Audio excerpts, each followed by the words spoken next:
Esperen que voy a poner para grabar. Ahí estoy grabando, sí. Ustedes habrán visto de que hoy les llegó la clase nueva, ¿no? Esperen que voy a abrir ahí, muy bien. En la cual tenemos la consigna de lo que es valoración de los pacientes con trastornos nutricionales y digestivos, que es el primer cuestionario que tienen que resolver. Y después vieron que está todo lo referente a toda la bibliografía, a videos que me van a agarrar y me van a dar apoyo a la bibliografía de lectura sobre los trastornos nutricionales. Esto de los trastornos nutricionales vamos a ver dos, ¿no? Porque son los más importantes y son los que más tiempo me van a llevar, ¿no? Uno de los trastornos nutricionales que vamos a ver hoy es la obesidad, ¿no? Y el segundo trastorno nutricional que vamos a ver es la malnutrición. Si bien vamos a ver que hay otros trastornos nutricionales que la bibliografía me presenta, como es la anorexia nerviosa y la bulimia nerviosa, son procesos patológicos los cuales son, vamos a decir, más reducidos, en donde hay un mayor también componente social y que por ahí se ven, ¿no? Pero con una estadística menor, ¿no? O una incidencia menor que, en este caso, la obesidad o la malnutrición. Ustedes saben bien que en este caso, tanto la obesidad como la malnutrición son, en este caso, epidemias de nuestra época, ¿no? Esto de que, si bien obesidad y malnutrición hubo durante toda la historia, ¿no? Del ser humano, eh, bien, hoy, por el contexto social por el cual estamos viviendo en estos últimos 100 años, o en este último eh, eh, decenio, que puede llegar a ser de que vamos a ver de que hay muchas cuestiones que hacen de que el individuo pueda incrementar su peso corporal, lo que va a traer aparejados otros procesos patológicos. Lo mismo que la desnutrición o la malnutrición, que ahora vamos a ver la diferencia entre ellos, ¿no? Me dice también la malnutrición como la desnutrición es una epidemia actual, ¿no? A lo mismo que la obesidad, ¿por qué?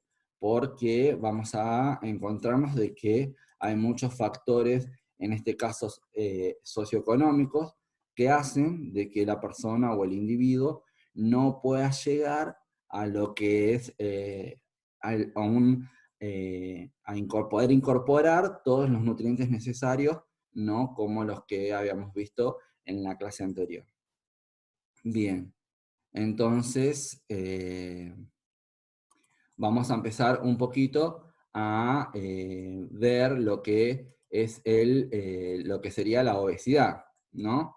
Y entonces me dice, en este caso, que la obesidad va a ser el exceso de tejido adiposo que se va a dar a consecuencia de un consumo energético mayor que el gasto energético. ¿Cómo se entendería esto? Me dice, bueno, yo tengo que entender o plantearme el hecho de que cuando yo voy a consumir ese plato de comida, ¿no? Esa porción de comida me va a dar el aporte, un determinado aporte de kilocalorías. Una de las cosas que por ahí no lo hablamos en la clase anterior, ¿no? Esto de que cuántas son las kilocalorías que una persona requiere para llevar adelante todas estas funciones metabólicas y llevar adelante todo lo que sería la reproducción y llevar adelante todo lo que es, en este caso, eh, el crecimiento, ¿no? Y para sostener nuestro sistema inmunológico compatible o competente, vamos a decir. Me dice que en un plato de comida o en situaciones basales, el ser humano necesita ingerir mínimamente, me dice, 2.500 kilocalorías, ¿no? Ese plato, o sea, toda la comida que yo consuma durante el día me tiene que aportar mínimamente 2.500 kilocalorías.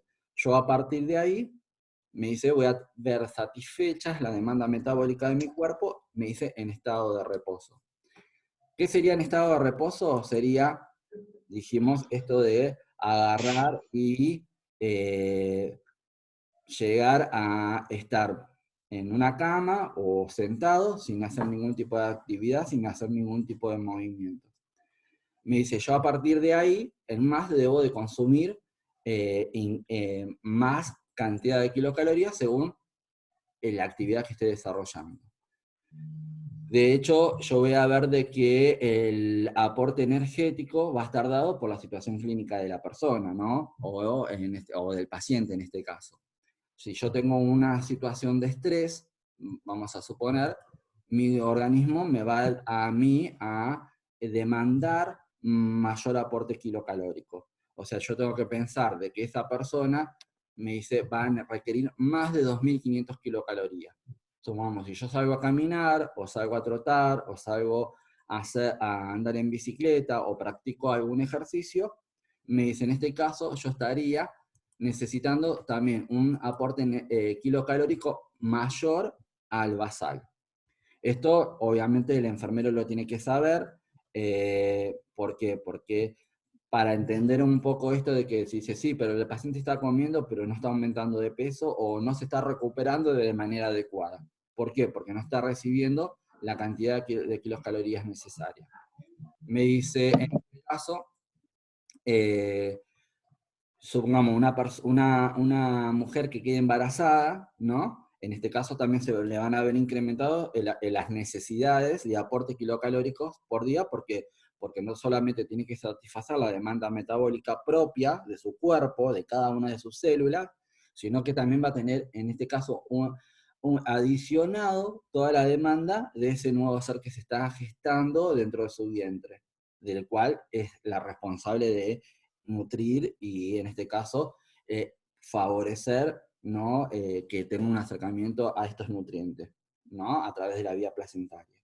Bien, entonces siempre vamos a tener que calcular para arriba las kilocalorías que va a consumir la persona, me dice, a partir de las 2.500 kilocalorías. Pero ¿qué pasa? En este caso, me dice, en la definición de obesidad, me dice, es el trastorno metabólico en el cual me dice, mi desgaste energético es menor a la cantidad de calorías consumidas.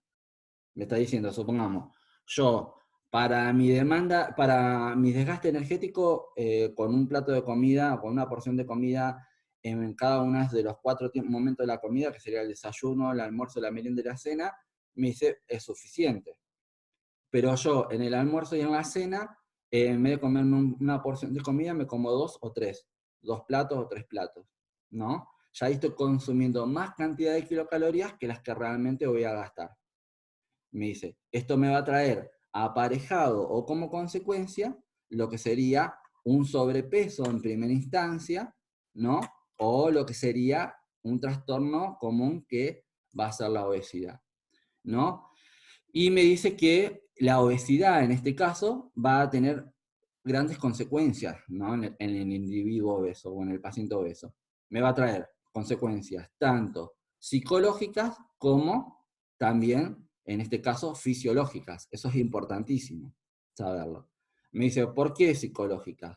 Por una cuestión, vamos a decir, de todas las presiones que se pueden generar en este caso con este paciente a nivel social. Ustedes saben bien de que no está bien visto que una persona sea obesa, ¿no? O que esté en sobrepeso. Porque siempre va a haber alguien que le va a decir a esa persona o a ese individuo, estás gordo, ¿no? ¿Qué te pasó? Porque uno siempre lo asocia o no lo sabe preguntar o no sabe manejar o no sabe tener, vamos a decir, la conducta necesaria como para poder indagar en la otra persona porque está tan incrementado tanto su peso, ¿no? Entonces, siempre se va a ver presionado por muchas cuestiones, ¿no? Entonces me dice, a nivel psicológico va a ser una de las complicaciones de las cuales va agarrar y va a sufrir esta persona que incrementó su peso, esta persona que está obesa. Más porque va a haber de que va a haber muchas cuestiones sociales que van a hacer que no encuadre en ese contexto social, le va a generar ansiedad, le va a generar estrés y va a canalizar esa ansiedad y ese estrés con la ingesta de alimento en forma excesiva. Y también me va a traer trastornos fisiológicos, que ahora los vamos a ver, ¿no? Lo vamos a mencionar. Me dice, ¿por qué? Porque esa persona que está incrementando su peso corporal lo va a afectar en otros aparatos o sistemas. ¿Mm? Bien, ya tan rápido me voy a quedar sin tiempo. Bueno, me está avisando el sistema que nos vamos a quedar sin tiempo de la charla en 10 minutos, así que recuerden que cuando se corta, inmediatamente entramos y nos ponemos mute, por favor, porque hubo mucha gente que ingresó ahora y lo estoy silenciando yo. Entonces, la idea sería esa. Me dice, cuando la persona me dice, tiene obesidad o sufre de obesidad, me dice, va a tener trastornos no solamente psicológicos, sino también fisiológicos. Y los fisiológicos están dados, en este caso, ¿por qué? Por esto de que va a traer trastornos en el funcionamiento, en este caso orgánico, de otros aparatos o sistemas o órganos específicos. Como por ejemplo, me dice, me va a traer trastornos en el sistema osteoarticular, ¿no? Me dice, ¿por qué? Porque una en nuestro sistema esquelético, me dice, ¿se acuerdan que están compuestos por todas las que sean las estructuras óseas y las articulaciones? Y me dice, bueno, esas articulaciones, más las de los miembros inferiores, hasta la persona en sobrepeso van a tener más desgaste y ese proceso de desgaste me va a generar un proceso inflamatorio, le va a causar dolor y va a tener mayores complicaciones. Me dice, me va a traer problemas a nivel cardiovascular. ¿Por qué? Porque no es lo mismo para ese sistema cardiovascular poder satisfacer la demanda de nutrientes y de oxígeno a una persona delgada que a una persona obesa, en donde yo tengo más cantidad de células, tengo más superficie corporal, más cantidad de tejidos, ¿no? Y debo de consumir mucha más cantidad, y ese corazón tiene que bombear más cantidad de sangre. Entonces, así me dice, yo voy a tener como resultado trastornos psicológicos y trastornos, en este caso, fisiológicos. Y me dice que la obesidad se asocia a la morbimortalidad, ¿no? Y me dice, ¿por qué? Si yo hablo solamente de morbilidad, estoy hablando de esto de la posibilidad que tiene una persona, me dice, de enfermarse de otras patologías porque está gorda, ¿no? Porque está obesa, en este caso. Esto que estamos diciendo, bueno, si yo incremento de peso, seguramente puede llegar a estar dado por otra patología, como por ejemplo, si una persona es diabética, puede llegar a ser de que me determine un incremento del peso. Me dice, o una obesidad. Me dice, pero cuando yo estoy generando la obesidad porque estoy consumiendo más cantidad de kilocalorías que las que estoy gastando, me dice, voy a agarrar y voy a desarrollar a partir de ese sobrepeso otras patologías, ¿no? Me dice, entonces, por eso me habla de morbilidad, que sería la posibilidad de enfermarme de otras patologías por ser gordo, ¿no? Y me habla de la mortalidad, por eso me dice mortalidad, la posibilidad de enfermarme y la posibilidad de morirme, ¿no? Entonces me dice, la obesidad también está asociada a la mortalidad.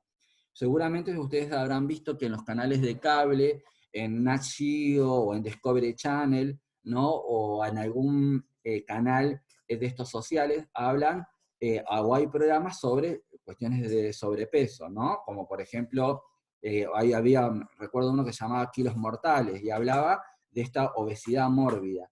¿Qué es la obesidad mórbida? Aquellos pacientes que son muy gordos, que pesan 200, 300, 400, 500 kilos, que es incompatible con la vida, ¿no? Entonces, cuanto más gordo sea, más posibilidad de morir me voy a tener.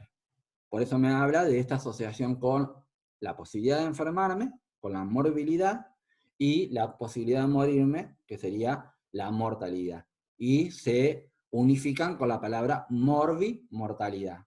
Entonces me está diciendo que la obesidad está asociada con la morbimortalidad. Y me dice, ¿cómo se va a definir la obesidad? Me dice, se define con una, en este caso con una fórmula que ustedes seguramente lo han leído ahí en la bibliografía de la clase pasada y que después de la charla me pueden consultar, habla del índice de masa corporal. El índice de masa corporal es un sistema de medición, o una medida antropométrica, como se las denomina, ¿no? Porque tenemos varias medidas antropométricas y eso se lo tienen que aprender, porque entran en preguntas de parciales, entran en preguntas de final. Las medidas antropométricas son todas aquellas medidas que yo puedo tomarla del cuerpo, como por ejemplo el peso, la talla, me dice el índice de masa corporal, me dice la circunferencia del abdomen, la circunferencia del tríceps, ¿no? Después seguramente ustedes lo vieron ahí. Me dice, y a otras mediciones que algunas las puede realizar el enfermero, pero otras las tiene que realizar en este caso el médico especialista en nutrición o la nutricionista, ¿no? Y me dice, el índice de masa corporal es un sistema de medición que me dice, yo voy a tener dos datos, el peso y la talla, con las cuales voy a trabajar. Entonces me dice la fórmula, que es lo que me dice. Yo voy a hacer una ecuación que es peso sobre talla al cuadrado. O sea, voy a agarrar, para que lo entiendas, si yo peso 70 kilos, voy a hacer 70 kilos dividido mi altura por 2. Sería altura por altura, altura al cuadrado, me dice. Si yo mido 1,70 m, voy a hacer, primero la ecuación, es una ecuación compleja. Porque digo, primero tengo que sacar el factor este de metro al cuadrado, y me dice, yo voy a agarrar, si mido 1,70, multiplico 1,70 por 1,70 y me va a dar un valor. Entonces después hago la ecuación. Divido el peso, dividido el resultado de esa ecuación de talla por talla. Y ahí me va a dar un índice de masa corporal. Ese resultado que me da el índice de masa corporal, yo después voy a tener un percentil, que son los percentiles, van a ser tablas que va a tener el nutricionista o el médico, me dice, experto en nutrición, como los tienen los pediatras, para poder valorar si el niño está creciendo y está teniendo el peso adecuado, ¿no? Vieron que cuando ustedes llevan a sus bebés o a sus hijos al pediatra, lo primero que hace el pediatra es medirlo y pesarlo, y lo compara con los percentiles, ¿no? Y me dice, sí, está creciendo bien, o está teniendo un retraso en el crecimiento, ¿no? Bien. Entonces, acá pasa exactamente lo mismo. El índice de masa corporal, se hace la ecuación y después se lo compara con los percentiles de peso, en donde agarra y, en este caso, la nutricionista dice, bueno, esta persona está con un sobrepeso, o está en un peso normal, adecuado, o está en un sobrepeso, o está en un proceso de obesidad, ¿no? Bien, entonces me dice, yo lo voy a agarrar y lo voy, en este caso, a definir por el índice de masa corporal. Y me dice que según el resultado puedo estar en sobrepeso o puedo estar en obesidad. Y me dice, ¿cuáles son los problemas, me dice, de salud que van a estar asociados a la obesidad? Y me dice, en primer lugar, como dijimos anteriormente, el aparato circulatorio, ¿no? Va a agarrar y se va a ver afectado. Me dice, ¿por qué? Me dice, porque me puede dar algunos procesos patológicos. Y después, cuando veamos valoración del aparato cardiovascular, vamos a ver algunas patologías como las que le voy a nombrar ahora. La primera, y que va a ser la desencadenante del resto, va a ser la arteriosclerosis coronaria. La arteriosclerosis coronaria, me dice, se va a caracterizar por la acumulación de lípidos en la pared de la arteria. Me dice, entonces, ya estoy diciendo acumulación de lípidos. La clase anterior, cuando habíamos hablado de macronutrientes, habíamos dicho que teníamos, en este caso, la alimentación me iba a proveer 3 macronutrientes: los hidratos de carbono, las proteínas y los lípidos o las grasas, ¿no? Entonces me dice, sí, yo tengo que consumir grasa, pero en poquita cantidad. Me dice, porque supongamos, ¿para qué voy a utilizar esa grasa? ¿En dónde la podemos encontrar? Me dice, en la membrana plasmática de la célula. ¿Se acuerdan de definición de membrana plasmática? Bicapa lipídica. Me está diciendo, tengo 2 capas de lípidos. ¿no? Bien, entonces, fíjense en que me va a servir para, yo necesito consumir, en este caso, grasas, porque la voy a necesitar para alguna función dentro de mi cuerpo. Bien, y entonces me dice, la primera patología va a ser la arteriosclerosis coronaria. La acumulación de estos lípidos, me dice, dentro de la arteria, de las paredes de las arterias. Bien, después me dice, voy a tener el aumento del colesterol, que me decía que también me iba a venir en esa sangre, ¿no? Y que me va a generar otros trastornos. Puedo tener una cardiopatía coronaria, puedo